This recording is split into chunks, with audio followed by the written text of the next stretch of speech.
नमस्कार दोस्तों, स्वागत है आप सभी का। आज हम इस वीडियो में जानेंगे 7 महाद्वीपों के रहस्य के बारे में, जिसका वर्णन प्रेमानंद महाराज जी ने कथा के द्वारा किया है। चलिए वीडियो की शुरुआत करते हैं। राजा परीक्षित ने कहा महाराज श्री सुखदेव जी से कि जहां सूर्य का प्रकाश है, जहां तक तारागण और चंद्रदेव दिख पड़ते हैं, मैं ये जानना चाहता हूं कितना लंबा भूमंडल है, इसका माप क्या है भूमंडल का। और ये जो 7 समुद्र हैं, 7 द्वीप हैं, मैं इनका पूरा विवरण सुनना चाहता हूं। आप त्रिकालज्ञ हैं, परमहंस, ध्यान के द्वारा आप देखकर सब जानते हैं, आप कृपा करके बताइए। श्री सुखदेव जी बोले महाराज, वैसे तो भगवान की माया का इतना बड़ा विस्तार है कि कोई देवताओं के समान आयु पाले और स्वयं सरस्वती जी उसकी जिह्वा में बैठ जाएं और निरंतर वर्णन करे तो भगवान की माया का पार नहीं पा सकता। इसीलिए हम कुछ वर्णन करते हैं जो भगवान की रचित ये भूमंडल है। यहाँ सबसे पहला द्वीप है जम्बू द्वीप, जिसमें हम भारतवासी रह रहे।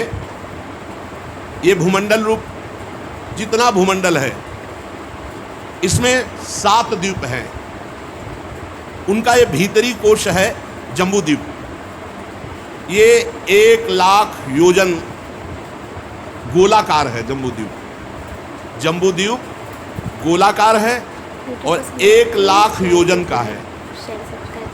1 योजन 4 कोश। 1,00,000 योजन का मतलब 4,00,000 कोश। 4,00,000 कोश का मतलब कितने किलोमीटर? 12,00,000 किलोमीटर का जम्बू द्वीप है। तो क्या और देश ये सब जम्बू द्वीप में आ जाएंगे? 1,00,000 योजन का ये जम्बू द्वीप है।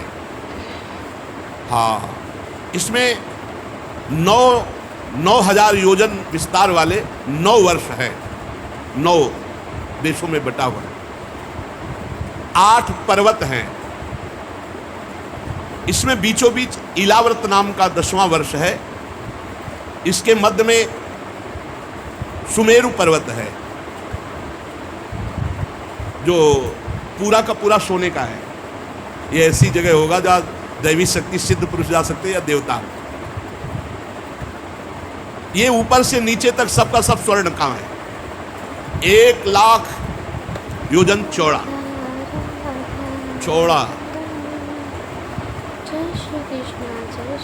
32 हजार योजन के शिखर अलग अलग है।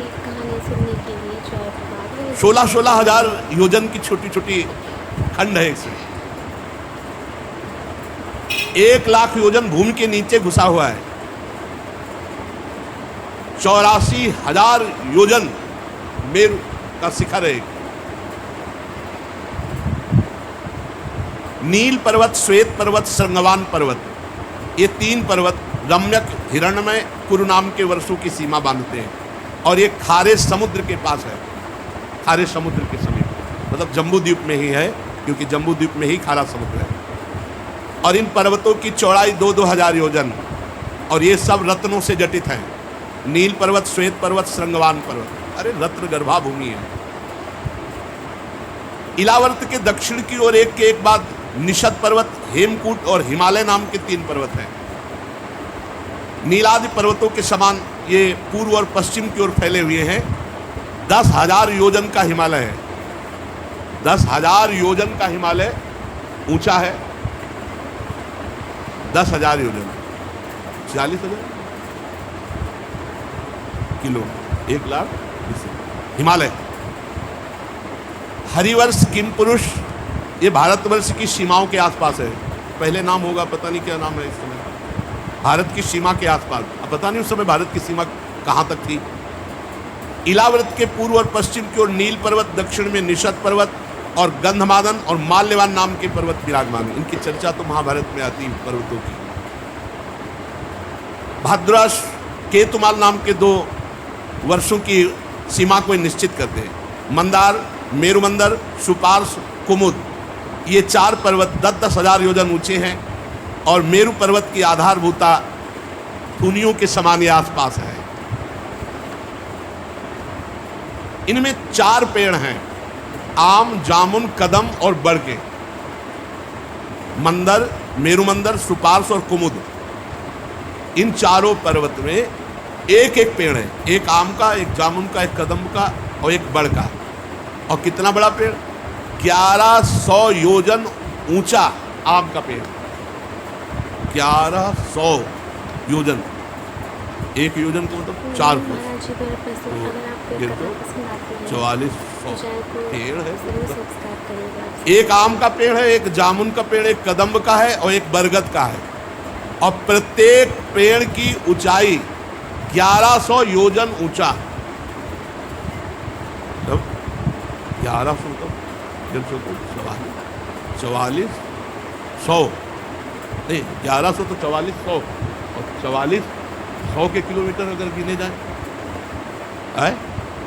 आप बताओ, इतनी बड़ा पेड़ है तो। और 11,000 योजन ऊंची शाखाएं हैं और मोटाई 100 योजन की है, 100 योजन की मोटाई। और इनसे धाराएं गिरती रहती है, दूध की, शहद की, ईख के रस की और शरबत की, मीठे जल की। इन चारों पेड़ों से दूध की और मधु की और ईख के रस की, मीठे के जल की। पापी पुरुष थोड़ी जाते हैं यहाँ तो सब दिव्यात्मा जाते हैं। इन वृक्षों से नदियां बहती हैं, ऐसी धारा निकल रही है, दूध की धारा, शहद की धारा, ईख की धारा, मीठे जल की धारा। हाँ देखो लिखा है, इनका सेवन केवल देवता, सिद्ध पुरुष और यक्ष यही कर सकते हैं, मनुष्य नहीं, मनुष्य के भाग्य में नहीं। ये है देवता, सिद्ध, यक्ष। नंदन, चैतरथ, वैभ्राजक, सर्वतोभद्र नाम के 4 दिव्य उपवन भी हैं। यहाँ केवल देवताओं का प्रवेश होता है, अप्सराओं का प्रवेश होता है। मंदराचल की गोद में जो आम का वृक्ष है वो 1100 योजन ऊंचा, 100 योजन मोटा और उसके शिखर के समान आम के फल और उसका स्वाद अमृत, जो उसको चखे तो अमर हो जाए, ऐसा फल आम का। जब वो फटता है तो मीठा मीठा लाल रस इतना निकलता है कि अरुणोदा नाम की नदी बहती है, आम के रस की, अरुणोदा नाम की नदी। मीठे मीठे फल गिरते हैं, कितने, बोले शिखर के समान बड़े बड़े, फट फट करके उनसे नदी मंदराचल के शिखर से गिरते हैं। और ये वो नदी बहती है, इसमें केवल पार्वती जी और पार्वती जी की सखियां वही स्नान करते हैं इस आम के रस में। हाँ, तभी तो कहाँ पहुंच पाते, तो उनके अंगों से सुगंध निकलती रहती है, ऐसा सौरभ युग। और उससे नदी को स्पर्श करके बहने वाली वायु 10-10 योजन तक सारे देश को सुगंधित रखती है। और इसकी जो मिट्टी जमती है वो जानते हो क्या बनती है? सोना। आम के रस की जो मिट्टी जमती है वो सोना। तो बताया था कि आम का, अब जामुन का वृक्ष जो है बिना गुठली का फल, और वो भी कई विशाल हाथी एक साथ अगर खड़े हो जाएं तो उस फल का, ऐसा जामुन का। और वो जब ऊंचे से गिरता है तो वो भी फट जाता है, तो जम्बू नाम की नदी प्रकट होती है। और जाम्बू नद नाम का इसमें भी स्वर्ण प्रकट होता है, जाम्बू नद नाम का स्वर्ण। मेरुमंदर पर्वत के 10,000 योजन ऊंचे शिखर से गिरकर ये इलावर्त भूमि को सिंचती हुई ये जाम्बू नाम की नदी बहती है। उस नदी के दोनों किनारों की मिट्टी जब रस से भीग करके सूर्य की गर्मी से सूख जाती है तो वही जाम्बू नद नाम का सोना बन जाता है। तो वहाँ सोने की खाने हैं। यहाँ देवता, गंधर्व, अप्सरा इसी सोने से मुकुट, कंकण, करधनी, आभूषण ये सब बनाते हैं। सुपार्श पर्वत पर जो कदम्ब का वृक्ष है उसके 5 कोटरे हैं और उन कोटरों से शहद की धारा बहती है। और वो धारा ऐसी बहती है जैसे 5 पुर की मोटाई एक धारा। पुर गांव में खेती सींचने के लिए पहले प्रयोग होते थे, अब तो नए ज़माने के लोग जानते नहीं होंगे, इतना बड़ा होता था चमड़े का। और उसे आए राम तो कुआं में डाला, जब वो भर गया तो खींचे गए, तो राम राम राम राम राम राम राम, आए राम गए राम, आए राम गए। बहुत पवित्र जीवन किसान का होता है, भर भर के। तो 5 पुर एक साथ, तो वो जो धारा निकलेगी, ऐसी 5 धाराएं कदम्ब के वृक्ष से शहद की निकलती हैं। वो सुपार्श्व के शिखर से गिरकर इलावर्त के पश्चिमी भाग को सुवासित करती हुई बहती है। और इसमें इनके आसपास जो लोग रहते हैं वो मधुपान करते हैं, शहद पान करते हैं। तो जहाँ शास्त्रों में मधुपान आया लोग उसे समझ नहीं पाते। मधुपान का मतलब है शहद, और लोग उसे मधुशाला से जोड़ते हैं। जैसे लिखा है, अंबाजी कह रहे सुम्न निशुम्न से, जब तक मैं मधुपान कर रही हूँ ऐ दुष्ट तब तक तू गरज ले, और जहां मैं मधुपान कर चुकी इसके बाद तू एक शब्द नहीं बोल पाएगा। तो उस समय मधुपान, मधु ये शहद, जहां जहां मधु की बात आती है तो लोग उसे जोड़ते हैं मधुशाला, मतलब शराब से, निकृष्ट बुद्धि। मधुपान मतलब शहद पान करना। उनके मुख से निकली हुई वायु चारों ओर सुगंध फैलाती है। अब जो कुमुद पर्वत पर सतशल्व नाम का वट वृक्ष है, उसकी जो जटाएं हैं उससे इच्छा अनुसार भोग देने वाला दूध प्रकट होता है। इच्छा अनुसार आप दूध में लिया और सोचा दही बन जाए तो दही आएगा। दही, मधु, घृत, गुड़, अन्न, वस्त्र, शैया, आसन, आभूषण, जो इच्छा करोगे उस दूध से निकल आएगा। दूध ऐसा है कि दही, मधु, घृत, गुड़, अन्न, वस्त्र, शैया, आसन, आभूषण, सब पदार्थ ये सब मायाकृत है। हम तुम वृंदावनवासी हैं, जहाँ जिनकी माया से ये प्रकट हुआ है उन प्रभु के नज़दीक सौभाग्य हम लोगों के जोरदार है, उनके नहीं जोरदार। वो ये सब खा पी के भी मरेंगे, हम श्री जी के पास जाएंगे। इनके दिए हुए पदार्थों को जो पाता है, सुनो, झुर्रियाँ नहीं पड़ती, बाल नहीं पकते, पसीना नहीं आता, थकान नहीं होती, दुर्गंध नहीं शरीर में बनता, बुढ़ापा नहीं आता, रोग नहीं होती, सर्दी गर्मी पीड़ा ये नहीं, रोज नई कांति चेहरे की, अंग में कभी पीड़ा नहीं होगी, कष्ट नहीं सताएगा, पूरा जीवन सुखमय जाएगा। जो इन नदियों के किनारे यही है, मृत्यु लोक में है, और मरेंगे तो है ही, मृत्यु लोक है। राजन, कमल कर्णिका के चारों ओर जैसे केसर होता है, ऐसे मेरू के मूल देश में कुरंग, कुरर, कुसुम, वैकंठ, त्रिकूट पर्वत, शिशिर, पतंग, रुचक, निषद, श्रीनिवास, कपिल, शंख, वैदूर्य, जारुद, हंस, ऋषभ, नाग, कालंजर पर्वत और नारद, ये 20 पर्वत सुमेर पर्वत के आसपास है। इसके सिवा जठर और देवकूट नाम के 2 पर्वत और हैं जो 18 हजार योजन लंबे हैं। ये सब स्वर्णगिरी मेरु पर्वत के आसपास, इनके बीच में सुमेरु पर्वत जगमगाता है, और सुमेरु के शिखर पर ब्रह्मा जी की बैठक है। ब्रह्मा जी की बैठक है, आप ब्रह्मा जी बैठते सुमेरु के शिखर पर। चारों ओर सुमेरु के शिखर पर करोड़ योजन विस्तार वाली ब्रह्मा जी की बैठक है। करोड़ योजन, 1 करोड़ योजन के विस्तार वाली सुमेरु पर्वत पर ब्रह्मा जी की बैठक है। फिर उसके नीचे इंद्र की बैठक है, फिर उसके नीचे 8 लोकपालों की बैठक है। इस तरह से सुमेरु में इन बड़े बड़े महापुरुषों की बैठक है। जब राजा बलि की यज्ञशाला में भगवान वामन रूप लेके गए, त्रिलोकी को नापा, तो अपना एक श्री चरण इतना बढ़ाया कि ब्रह्मलोक पहुंच गया। तो ब्रह्मा जी ने भगवान के उस बाएं पैर के अंगूठे के नख से जो ब्रह्मांड कटाह का ऊपरी भाग फट गया था, तो उससे ब्रह्मांड के बाहर जलधारा आने लगी। उस जलधारा से श्री भगवान के चरण धोए, तो उस निर्मल धारा का स्पर्श भगवान के चरणों से हुआ, तो उनका नाम पड़ा भगवतपदी। उस समय भगवतपदी, और वो हजारों युग वही स्थित रही। हजारों युग व्यतीत हो गए, वहीं स्थित रही, तब तक उनका नाम भगवतपदी था। फिर वो जब ध्रुवलोक में उतरी तो विष्णुपदी के नाम से कहेंगे। नित्य प्रति बढ़ते हुए भक्ति भाव से ध्रुव जी सेवन करते कि हमारे भगवान श्री हरि का चरणोदक है, वहां विष्णुपदी। अत्यंत गदगद कंठ से रोज रोमांचित होकर ध्रुव जी विष्णुपदी जी का सेवन करते।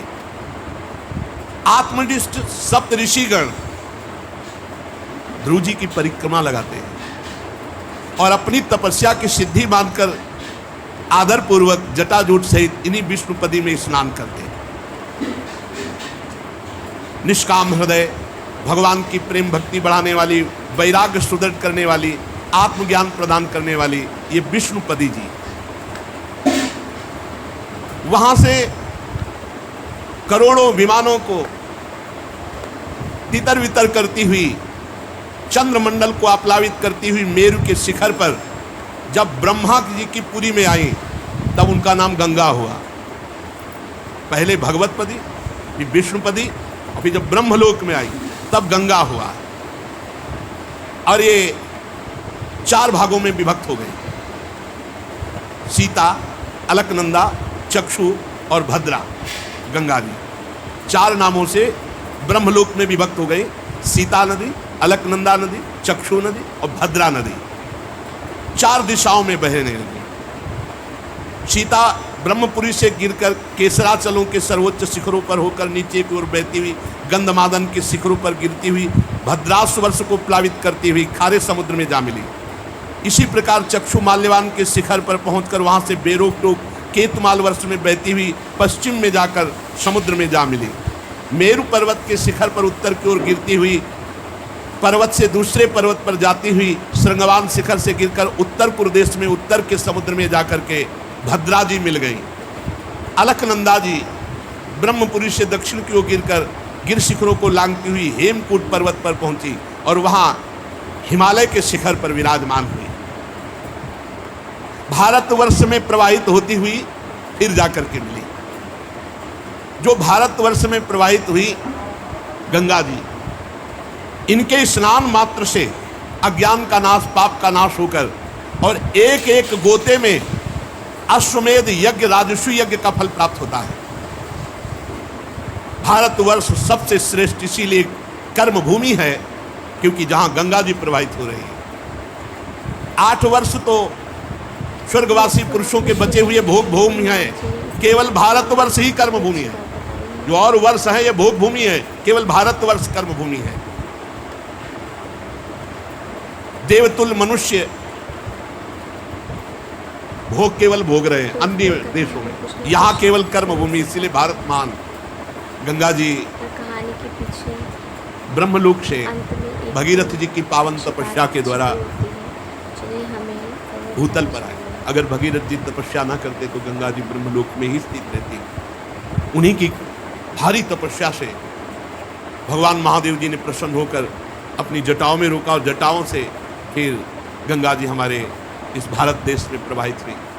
बड़ा पावन देश है जहाँ गंगा यमुना। यार अपना काम बना लो इस जन्म में, खूब अच्छे आचरण करो, नाम जप करो, सत्संग सुनो, मन की जो गलत वृत्तियां हैं उनका आंतरिक विरोध करो। नहीं भाई, मुझे बहुत जन्म व्यतीत हो गए तेरी सलाह से कार्य करते हुए, अब तो हम हरि गुरु की आज्ञा में चले और नाम जप करोगे तो आपको बल मिलेगा मन से लड़ने का और इसी जन्म में मंगल मूड में भगवान की प्राप्ति कर लो। बहुत सुंदर पावन देश में जन्म हुआ जहाँ गंगा यमुना, जहाँ एक से एक परमहंस, एक से एक भगवत प्रेमी महात्मा। अब हमारा मानव जन्म व्यर्थ ना जाना चाहिए। खूब राधा राधा नाम जप करो, अपने आचरणों को पवित्र रखो। शेष चर्चा आगे। अगर आपको प्रेमानंद महाराज जी द्वारा प्रस्तुत की गई कहानी पसंद आती है थोड़ी सी भी और आप हमें सपोर्ट करना चाहते हैं तो चैनल पर बार बार विजिट करते रहें। चैनल को लाइक शेयर सब्सक्राइब करना ना भूलें। Thanks for watching. Radhe Radhe.